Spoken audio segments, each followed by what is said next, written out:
The story opens with a powerful scene featuring the nation's most influential leader, who is engaged in a conversation with a father and son. He accuses both Nagakoa and his son of betraying his trust, yet he chooses to show mercy for the moment. As he rises from his seat, it becomes evident that this leader has recently committed mass slaughter in the name of a new policy he proclaimed. He surveys his weapon, a blade crimson with blood. Meanwhile, the father, who has just endured a brutal defeat and lost many men, sits resigned, accepting his grim fate. Instead of executing them outright, the leader surprises by offering the family a different path. He asks the son to listen carefully to a unique proposition, explaining that he will assign him a new family to marry into. The son, unsettled by this, inquires if a partner has already been chosen for him. Without hesitation, the leader assures him they have a suitable match, promising he will be protected from harm. Overwhelmed and confused, the boy protests that nothing makes sense, but he knows he cannot refuse or resist. As the leader begins to clean his weapons, swords that had been driven into decaying bodies, he shouts loudly, making it clear that he cares nothing for the boy's opinions. His final demand is that the son marry someone, regardless of his feelings or objections, even if he wants to escape. The protagonist, avoiding eye contact, recognizes that he has little freedom and no control over his destiny. The horrific scene before him sickens him deeply, and with a sorrowful voice, he reluctantly agrees to comply with the leader's wishes. A few days pass, and the boy becomes visibly exhausted and filthy. His treatment is mediocre at best, and he despairs over sharing a single toilet and bathroom with others, waiting hours just to use them. He laments how his father's decisions, and those of his lord, seem to strip his agency, leaving him questioning whether he is merely a pawn used to bolster their empires and tighten their grip on power. Feeling drained and hopeless, he rises to his feet and reminds himself that, as the eldest son, he must help his father regain strength and influence. Just as he prepares to return to his father's estate, a strange man suddenly appears at the door. In a chilling voice, he claims to have been searching for him. Within moments, another key figure introduces himself as an advisor assigned to oversee their stay in the castle, adding that he has been waiting for some time. The son, shaken by the encounter, listens nervously as the man expresses gratitude for his potential sacrifice. As the son inquired about the nature of the gratitude being discussed, the man began to elaborate that his future bride would be quite different from what most people expect. His tone grew increasingly sinister and unsettling as he spoke, making the son feel uneasy with his disturbing demeanor and malevolent mannerisms. Sensing discomfort, the son lowered his gaze and gently stated that, in arranged marriages like theirs, it was common for both partners to be unacquainted with each other at first, but he would do his best to build a loving, healthy family. The man instantly interrupted, assuring him that he had already done much and that there was no need for the son to bow. As the young man attempted to rise, the man told him to drop the formalities.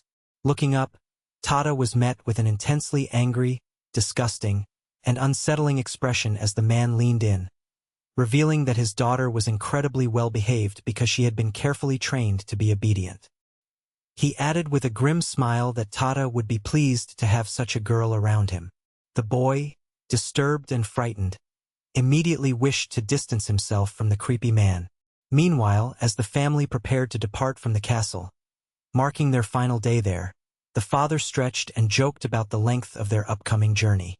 He humorously mentioned his intention to use the restroom and joked about looking forward to taking a hefty dump in the toilet. The son, feeling overwhelmed by numerous things, chose to stay silent rather than speak. A few days later, preparations for the grand wedding were in full swing. Delegates from across the district and beyond arrived with lavish gifts, and many prominent figures attended the ceremony. Despite the festivities, the son felt a deep sense of distress, lamenting how quickly the day of his wedding had arrived, leaving him unable to process everything. Driven by curiosity and desperation to dispel his negative feelings, he contemplated sneaking into the bride's quarters to see her face with his own eyes. As he approached the area where he could quietly observe, unexpectedly, two young girls screamed loudly, desperately begging for help and causing a commotion. Tada hurried over to ask what was happening, but without explanation, they simply pointed at something off to the side. When he looked in that direction, his eyes widened with terror. There, a towering, devilish figure with grotesque, sinister hands was slowly closing its fist and bowing in an unervingly formal, traditional manner. Shouting in horror, Tada demanded to know what he was witnessing, but the girls burst into tears, confessing that they didn't understand either. One of the girls muttered that they had received orders to accompany the bride-to-be, and that when they opened the door, they had been confronted by this monstrous entity, waiting silently for them. As Tada began to grasp the horrifying reality unfolding before him, a surge of disbelief overwhelmed him. The family crest on the box confirmed that the figure inside belonged to a noble lineage, yet the grotesque visage it presented defied all reason. His eyes were drawn to the monstrous face of his supposed bride, a nightmarish mask adorned with large, boar-like teeth and cold, black eyes with crimson golden pupils. The skin appeared putrid, rough, and scarred, fueling his dread. Instantly, Tada recognized that this nightmare was to be his wife, and the realization struck him like a hammer. This might well be his last day alive.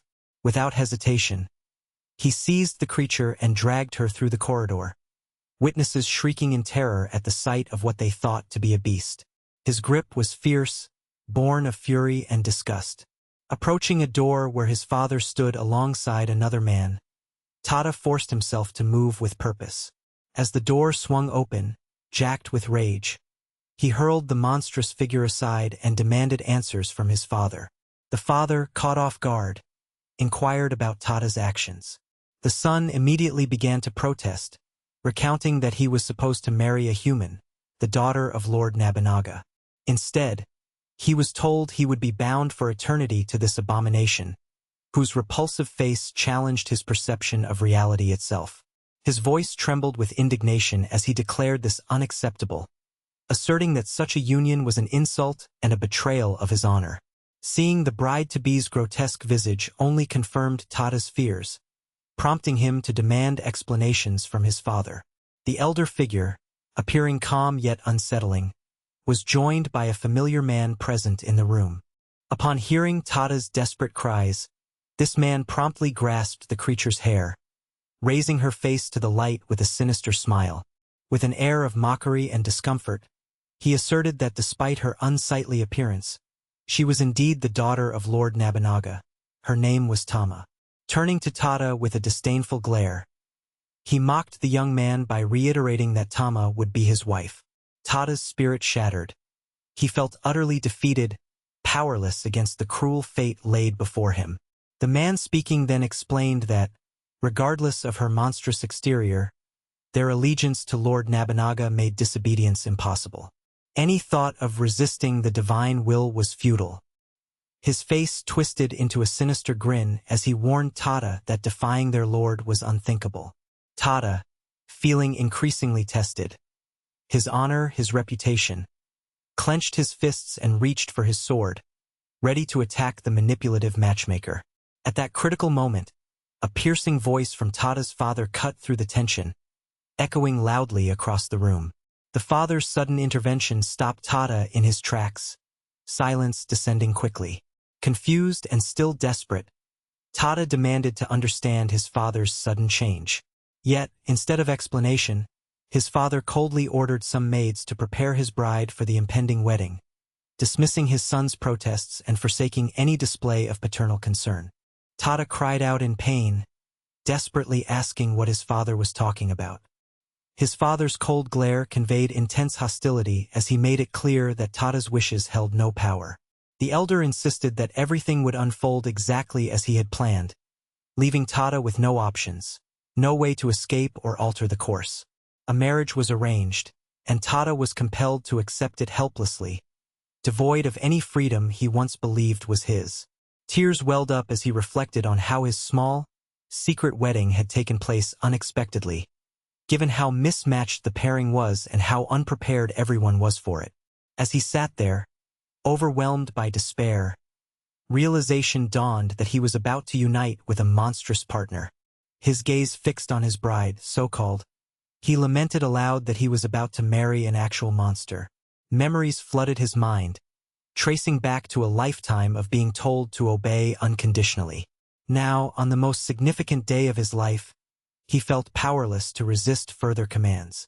Later that evening, while bathing, Tada mourned how exhausting the wedding process had been. Yet, acceptance was slowly setting in. Still, he wondered how he could embrace or even touch his bride when she was in such a repulsive form. Repeatedly contemplating this, he finally grew tired of the sauna and burst into tears, admitting he couldn't figure out what to do. As he left the bath and headed back to his room, his thoughts wandered to his ideals and fantasies of a first partner, dreams that now seemed shattered beyond repair. Approaching his door, he silently reminded himself that, regardless of his feelings, he was still the eldest son, and he needed to carry himself with duty. The door swung open, and there she was, his bride, bowing her head in a submissive gesture. When he asked what she was doing, she weakly responded that she had a request. Confused, Tada wondered why she would make a request on their first night. His surprise deepened when he realized that a creature like her could speak at all. The monster bride explained she understood everything and wished for a divorce and annulment of their marriage. He was displeased, pointing out that their union had been sanctioned by the High Court, with even Lord Nobunaga involved, making such an action impossible. Unexpectedly, the monster woman anticipated his reaction. From her sleeve, she produced a dagger and swiftly pressed it to her neck.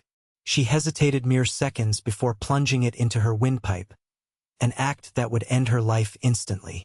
Tada's entire body tensed as he flinched, witnessing her reckless desperation. In that moment, he grasped the grim reality. If she, his monstrous bride, died on their very first night, he alone would bear all the blame and suspicion.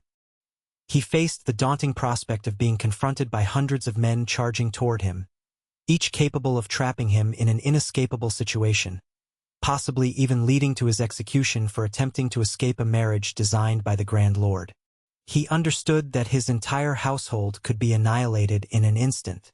When he questioned whether the monstrous woman was trying to threaten him, a scornful expression crossed his face. Meanwhile, the creature he was now bound to, in a voice barely above a whisper, confessed her awareness of the forced marriage and expressed feelings of guilt, fearing her presence would only bring ruin.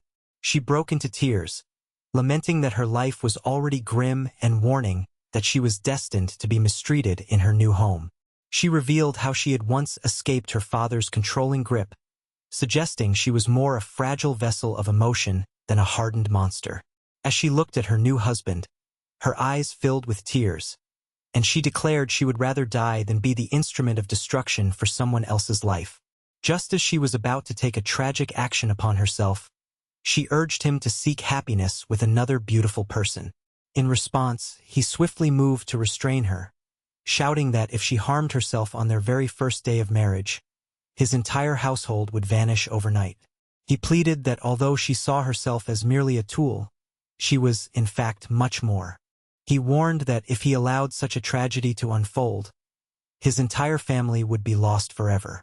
He emphasized that his so-called first monster wife was on the brink of doing something terrible, and he declared that the world would mock their union endlessly.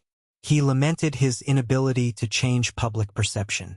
Still, he made it clear that if she committed such an act on their initial night together, he would be deeply ashamed and even angrier.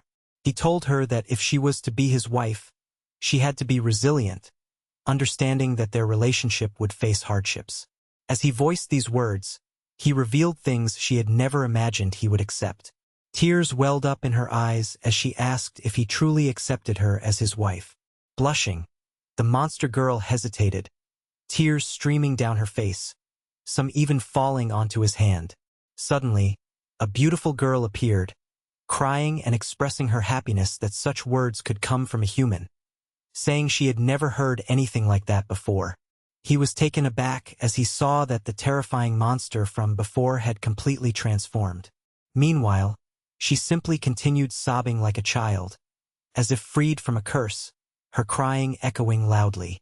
The following morning, as birds sang outside, he awoke with dark circles under his eyes, wondering silently whether it was already dawn. He quickly rose, tears streaming down his face as he lamented that yesterday had been an utter catastrophe. His so-called monster wife had transformed into a human and sobbed uncontrollably, eventually curling onto her side and falling asleep. As he wept over his misfortune, he couldn't resist mocking that even his wedding night had been ruined, emphasizing that such nights should be special for every man. Suddenly, he heard a rustling and saw his wife standing outside the door. Surprised, he asked how she had woken up so early. She hesitated, starting to stammer, and inquired whether he was already awake. When he questioned why she was outside, she faltered, unable to find the right words. Noticing her shyness and fear, he offered that he could come out himself if she found it difficult. Rising to his feet, he added that if she wished to stay there forever and wanted her life made easier, she should learn to rely on him and the maid. As he stepped outside, he mentioned that some maids would soon join them. When he pushed the door open, he was met with a figure of astonishing beauty, completely unrecognizable from the day before. She confided that she would hate for anyone else to see her like this, crying that she had already scared many people just days earlier and wished not to do so again. Tears welled up as she expressed her fear that, as a monster, nearly everyone around her found her terrifying. He looked at her transformed figure and puzzled over how everything seemed to be going so smoothly despite her recent monstrous appearance. He asked what she was doing in such an outfit, and she replied that she wanted to prepare cold, fresh water for him to wash his face. As she lifted a water bucket, her reflection caught her eye, prompting her to question what it was. He then explained how she had completely changed the day before and asked if she remembered anything about it. She admitted she did not know what had happened. She inspected her hands, puzzled as to why they remained hard like before. Filled with questions, he contemplated asking someone else about her condition. Suddenly, she was overwhelmed and reached to touch her face, but her arms inadvertently pushed the water bucket, spilling water onto herself. Wet and embarrassed, she immediately bowed and apologized for her clumsiness. Sensing her distress, he approached and reassured her that a maid was meant to handle such matters. He explained that maids had been assigned for this purpose and inquired if she was familiar with such service from the castle where she had grown up. She lowered her gaze and softly said that it was not how things had happened to her before. From nearby, a maid approached, asking if everything was all right and delivering a message that Tada's father was requesting his company. Seeing her horrified expression, aware that almost everyone who glimpsed her was disgusted, she broke down in tears, like a helpless child in need of comfort. Recognizing her need for aid, the man stepped forward, shielding her from view with his arm to hide her from the maid's gaze. He informed the maid that they were merely conversing and that he would hurry to meet his father later. Observing her husband's actions, the maid decided she would inform his father and lingered inquiring whether her master wished the maids to attend to his wife. He soon realized that nearly everyone in the castle harbored disdain for his wife, viewing her as a repulsive monster, with even the nurses frightened by her presence. Recognizing the gravity of the situation, he resolved to handle everything himself. When the maid left, he commanded his wife to get up and guided her into a more elegant chamber. This room was furnished with all conceivable amenities, leaving her utterly amazed. He explained that it was prepared for her before their wedding, with furniture and books carefully placed. She inquired if she could read the books, but he added that she must first dress appropriately. Firmly, he told her that, as the wife of the eldest son, her appearance needed to be properly maintained. He admitted that he was unsure of where to look and, noticing her reflection, she began to beg and apologize, promising she would dress right away.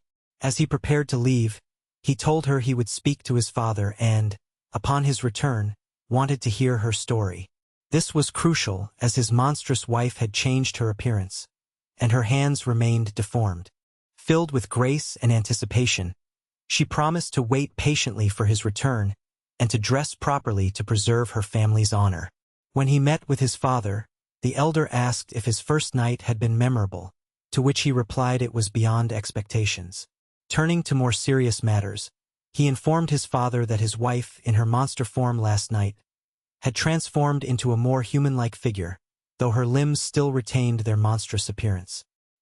His father's eyes widened in shock, and it was evident he knew more than he revealed. The son, overwhelmed by grief and confusion, expressed his desire to understand whether his wife truly was a monster or something else entirely. His father pondered deeply and noted that there were more beings in the Grand Castle than Lord Nobunaga himself. The son, astounded, yelled in anger, demanding to know why his father had kept silent all this time. As desperation grew, he pressed for answers about his wife's true nature, but his father kept shifting his gaze, stubbornly withholding the truth. Finally, after hesitating, his father decided to reveal a dark secret about monsters like Tama.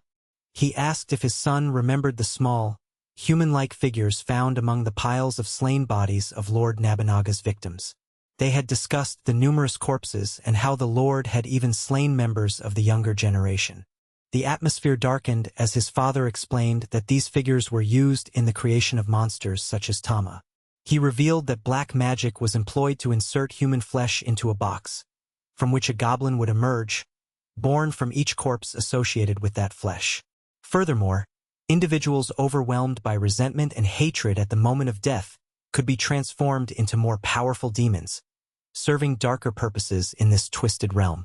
The son felt deep unrest upon hearing the story and questioned why people would use a box when it was merely a wooden container. His father sighed heavily, explaining that the origin was lost to time, rooted in an ancient tradition tied to a hidden clan's curse. He revealed that the local lord was obsessed with eradicating anyone engaging in this forbidden practice. As understanding of the seriousness set in, the son asked whether his wife was a revived corpse brought back to life with human flesh. Overwhelmed by doubt and confusion, he was told by his father, in a calm voice, that the only way to know was to see for himself. His mind spun with turmoil as he returned home, questioning why an ordinary man like himself was destined to marry a monster. Still full of doubts, he resolved to ask Lord Nobunaga and his wife directly. He entered the room with a loud noise, causing the door to scrape loudly against the floor. Inside, he saw his wife weeping amidst torn clothing scattered around her. Her injuries and sadness were evident. He inquired about what had happened and whether an intruder had broken in. In a trembling voice, she admitted she had been trying to put on a dress, but had damaged the expensive garments his wife had prepared for her. Seeing her tearful and vulnerable state, the man realized that this monster wife was actually a gentle, innocent girl. She lamented her uselessness, feeling incapable of helping her husband or appearing presentable, convinced she was unworthy of being his wife or any partner. He told her that someone with a kind soul like hers should not cry over such trivial matters. Since they would share life forever, he assured her they could face everything together, slowly and patiently. Remembering how the maids had treated her poorly, he decided to dress her himself, promising to acquire special clothes suitable for her. As he stood up, he asked her to extend her hands, and just as he was about to fasten the dress, he spontaneously embraced her for a moment. In that moment, he recalled his father's advice to verify her well-being directly. Closing his eyes, he listened to her heartbeat and felt her warmth, a reassurance that she was alive and certainly not a corpse. His cheeks flushed as he finished dressing her, thinking to himself that he wasn't foolish enough to marry a monster who would eat him. Once her clothes were on, she looked more beautiful than ever. He apologized for his lack of skill in dressing women, and she praised him warmly, thanking him for his efforts. This made him realize that his new wife was perhaps a better person than he had initially believed. A few days later, strange events began to unfold. A patrolman wandering the streets saw a dark mist and encountered a demon-like figure resembling Tama's original form. As the man disappeared with a guttural crunching sound, it was clear he was being consumed, indicating a lurking danger in the town. Meanwhile, inside the castle, Tama was sitting comfortably as a maid carefully trimmed her long hair. Tama was extremely pleased with the result, praising the skilled maid, who took pride in her craft. They enjoyed a peaceful moment together, feeling truly happy. At that moment, Tada entered, noting his hunger for breakfast. Seeing the cheerful scene, Tama offered to help the maids prepare the food, eager to contribute. The head maid gently reminded her that she was the head of the household and should conduct herself with the dignity of a lady. In accordance with their customs and traditions, no member of the royal family was to engage in actions common people performed. He observed her comfort and felt pleased that the maid's kindness reflected well on her. Once they were alone, a sudden shift in the atmosphere made the moment tense and formal. Tada's face flushed as he hesitantly whispered that her new haircut suited her beautifully. Her cheeks reddened, and both husband and wife stood awkwardly, yet beneath their embarrassment lay a quiet happiness. During breakfast, Tada learned that everyday tasks like eating with utensils posed considerable difficulty for Tama. It was evident that living as an ordinary human was a challenge for her. She struggled with chopsticks and was prone to accidental injuries while eating. When she finally took a bite, her ears twitched, confirming to Tada that she was savoring the meal. Later, she produced a watermelon and asked if her husband wanted some. When he agreed, Thomas simply crushed the entire fruit and handed him a sizable piece. Tada realized this had been her lifelong experience. He leaned over and took a bite himself, remarking that it tasted excellent. A sense of contentment grew within him as he embraced his new family and slowly adapted to his married life. From behind, Tada's father expressed his happiness seeing them enjoy such a moment together. Tama instantly blushed and covered her face, while Tada called out to his father. The father smiled, commenting that it was positive to see the couple in harmony. As Tama exited with one of the ladies, the father and son shared an intimate moment. He inquired about her adaptation to their new life, and Tada explained that although she faced some physical limitations, she was adjusting remarkably well. His father confirmed that their integration was promising but then hesitated before asking bluntly when they planned to have children. His tone left no room for jokes, and Tada felt nervous. He replied that children were a blessing and that everything required time. The father's expression darkened as he pointed out that Tama appeared no more than a girl who had not yet shared a night with her husband, and expressed disappointment. He insisted she needed to be pushed, emphasizing that a child was essential to continue the clan. Tada's mind went blank at his words, realizing his father's persistent pressure. His father added that if Tada didn't act quickly, someone else would take his place to ensure an heir, so the family line could persist. He told his son he was now an adult and needed to move forward with urgency, warning they better have their first child soon. As he departed, he reminded Tada that fulfilling this duty was his responsibility as an illegitimate son, and failure was not an option. The father waved farewell to Tama as well, but an unsettling event occurred. One member of the father's retinue unexpectedly spoke, releasing a strange mist from his mouth. Meanwhile, Tada felt devastated. He remembered his father's disappointment and the words echoing in his mind, that he must fulfill his duty or face abandonment, just as he had many years earlier. A flashback revealed how Tada was abandoned as a child. Events unfolded so swiftly that he had no choice but to accept what had happened. One bright day, out of nowhere, his father prepared to leave with Tada's mother. When young Tada asked where they were going, both parents remained silent. His father simply told him they needed to work hard for their lord and would be gone for a while. Believing this hollow promise, Tada thought everything would be fine. But beneath that hope, a living nightmare awaited him. He smiled through his pain, waiting for his parents to return. Days turned into weeks, then months, and eventually years, leaving Tada exhausted and utterly alone. He began to suspect that his parents had abandoned him, possibly gone forever. As tensions escalated with a neighboring country, a bloody war erupted in his hometown. It was then he realized his parents would never come back. War swept through his world, with enemy soldiers decapitating everything in their path. Buildings burned. Women were preyed upon, and chaos reigned.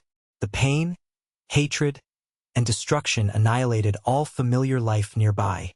The only refuge young Tada had was to hide. With his wet nurse, he endured the horrors, witnessing executions and the devastation firsthand. After 3 years of extreme hardship, one day his father reappeared, dressed well, accompanied by 2 children. It became clear that his father had been raising other children and had no real concern for him. He claimed he was there to take Tada and teach him to become the head of the family. His father added a new surname to Tada's name, implying that Tada's mother was dead or that something had happened to her. When Tada stammered about the change in his name, he was dismissed. It was obvious that Tada's father drew power from some dark source, and his return seemed aimed at securing control over him. From that moment, Tada's father became a dominant presence, dominating every facet of his life. Tada felt as if he were living under a curse.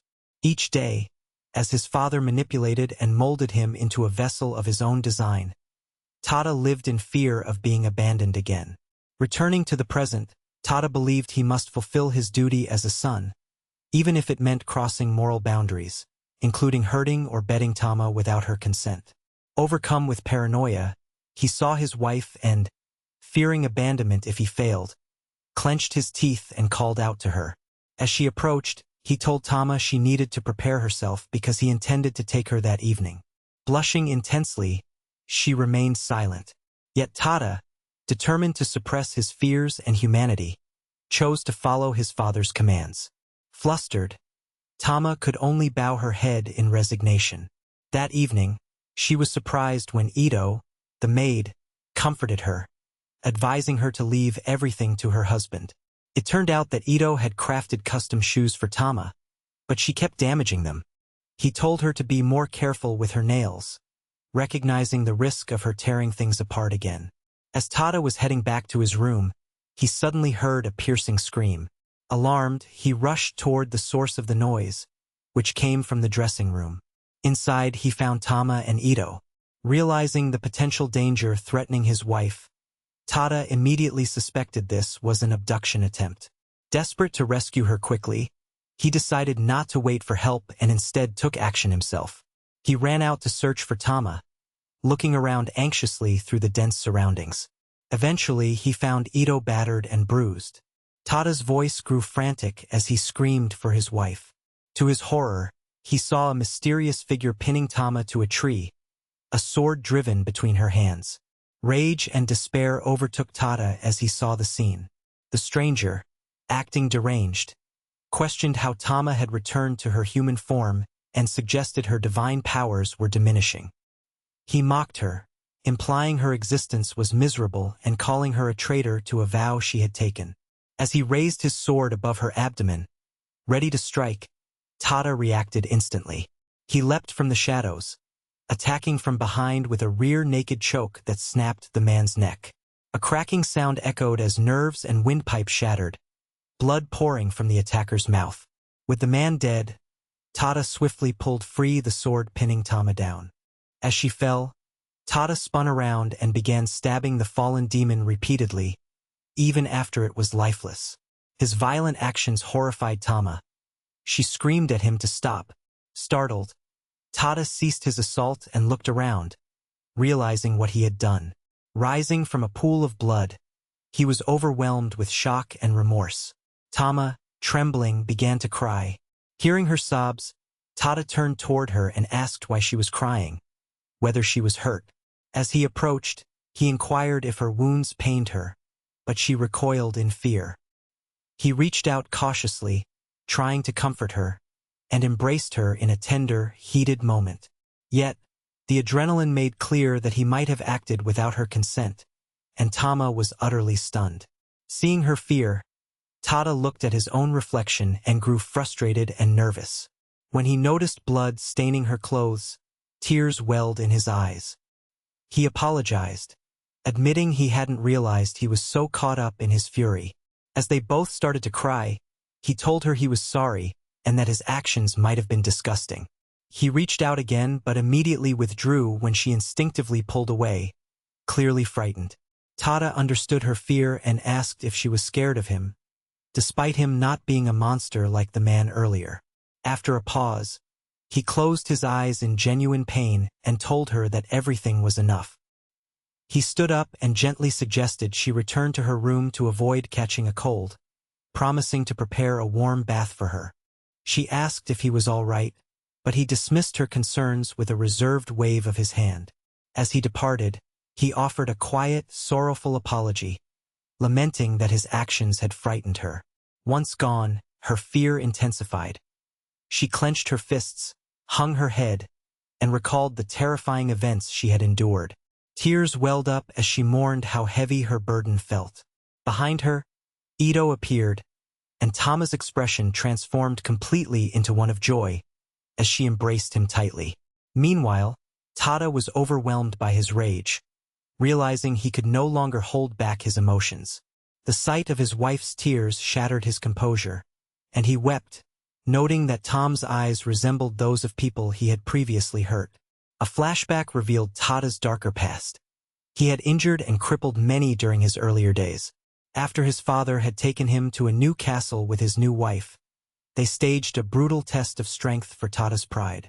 An opponent was chosen, and the older men taunted him, baiting his fury. Young Tada, falling into their trap, grew prideful and enraged. During the fight, his anger consumed him entirely, resulting in a series of episodes where he lashed out at everyone nearby. He later realized he had not just fought, but had defeated all three elders mocking him. They lay injured and bleeding, illustrating that Tada had no control over himself once his anger erupted. A girl, witnessing his outburst, screamed loudly that a monster had appeared. Tada initially tried to justify his actions, claiming they had provoked him, but then collapsed into tears, acknowledging he was still the same person he had always been. Paranoia took over him as he washed himself, sobbing that he was a demon and was unworthy of judgment. He believed that expecting anything normal from others was futile, as he only invited shame upon himself. From behind, Tama approached and told him she couldn't return to her chamber because she was afraid of being without him. She wept, explaining that despite her injuries and scars, Tada had never refused to help her. She admitted her paranoia stemmed from a deep fear of being an infertile woman, unable to give him children. She reassured him she was not afraid of him at all. Tada, sensing her sincerity, told her that words alone could not express his feelings. Without hesitation, she moved to his back and settled close beside him.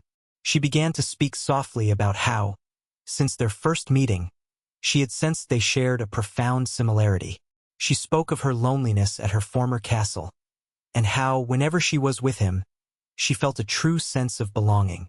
She told him she had been waiting for him, and hearing this caused the walls and struggles he carried to melt away. Tama wept as she expressed her desire to join Tada's family and build a future together. As he held her tightly, their bond grew beyond words, becoming something unspoken yet deeply felt. Tada voiced his inner turmoil, confessing that his short temper had haunted him since childhood, erupting whenever someone dear to him was hurt. He questioned whether she truly wanted to marry someone like him. She smiled softly and assured him that, whenever he felt himself slipping away from what made him human, she would always stand by his side to bring him back. She asked if he would ever forsake her should she transform into a monster. He returned her smile, telling her that it was already too late. He had long since fallen for her, and he cared not about her form. His devotion remained unwavering. She would always be his wife. Gently, he cupped her face and promised he would never allow anyone to take her away from him. In a tender whisper, he reaffirmed that they were bound together as a family and that separation was impossible. As they held each other close, Tada felt an overwhelming sense of relief from loneliness. Tears welled in his eyes, and he realized that being with Tommy finally gave him the home he'd always yearned for. The loss of his parents had left a deep void in his heart, but love from his wife had begun to fill it. He silently prayed that fate would continually draw them closer. Suddenly, he heard his wife's heartbeat and closed his eyes, only to be haunted by a terrifying vision. Monstrous creatures grabbing Tama and drowning her in a dark, sticky substance. These beasts pierced her with their claws, her screams echoing in the darkness. Then, a creature pulled out a heart filled with countless eyes, and Tama turned into a lifeless monster, lying motionless. The surrounding monsters congratulated the reborn bride, their laughter ringing out as they celebrated her transformation, while her body lay cold as a corpse. Tada awoke trembling with fear, immediately clutching his sleeping wife beside him. He whispered that only the two of them mattered, a family bound by love, and vowed to accept her in whatever form she might take. Tears streamed down his face as he reassured her that, even if all of this was merely a nightmare, he would never abandon her. He kissed her tenderly and promised that no one would ever take her away from him. In later chapters, tragedy unfolds. Tada enters a room soaked with blood, and it becomes painfully clear that Tama has endured the worst fate imaginable. As Tada gazes at her lifeless body, the story reaches a chilling pause, marking the end of this chapter.